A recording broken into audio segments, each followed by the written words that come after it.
Hi, welcome to Morning Afterglow.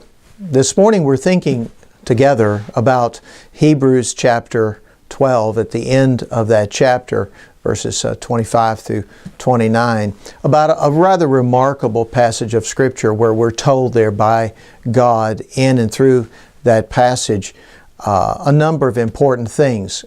He centers all of His comments and His counsel to us on the fact that one day everything in this world, everything in the material reality, everything you see around you, everything you can touch, everything that you know in a physical sense in this world will be shaken.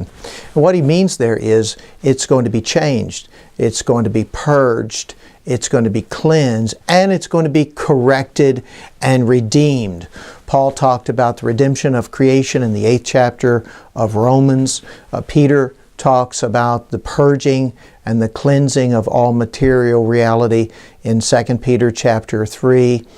And there we see that the Bible's telling us that the day is coming, still future, of course, hasn't happened yet, but the day is coming when everything, the material reality, the earth, the galaxies, clouds, everything that we see, feel, touch, everything that we sense with our bodies is going to be transformed into what God intended it to be. Back in Genesis, we're told that even the very earth, the dust of the earth was cursed because of man's sin. And God's going to make that right one of these days. So, the two things that he says as a result of that are very important that we should hear them are, number one, be careful that you not invest all that matters eternally in temporal things. And he is warning us in that passage that we not do that. And it happens so often that people invest their love, their life energy, in everything that really matters, in things that won't last. And he warns us about that.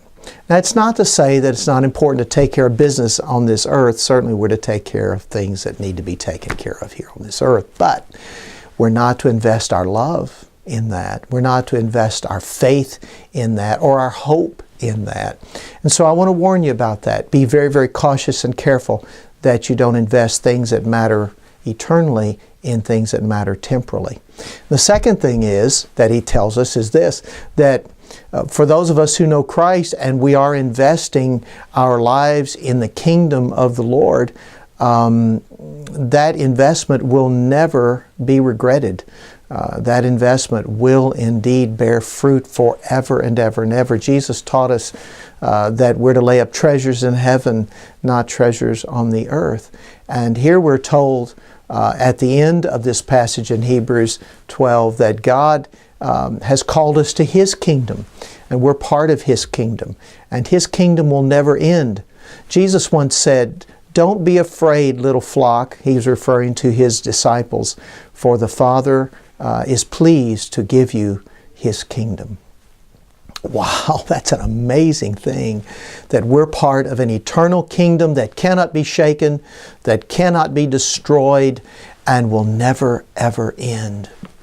And I want to encourage you, Christian friend, today to remember that you're secure. You can have the confidence of knowing that because you belong to Jesus Christ and you live for Him and you love Him and you're investing all of your heart and your soul in Jesus and His kingdom, you will never regret that. I want to commend you for that. And I pray that God will bless you in that life journey.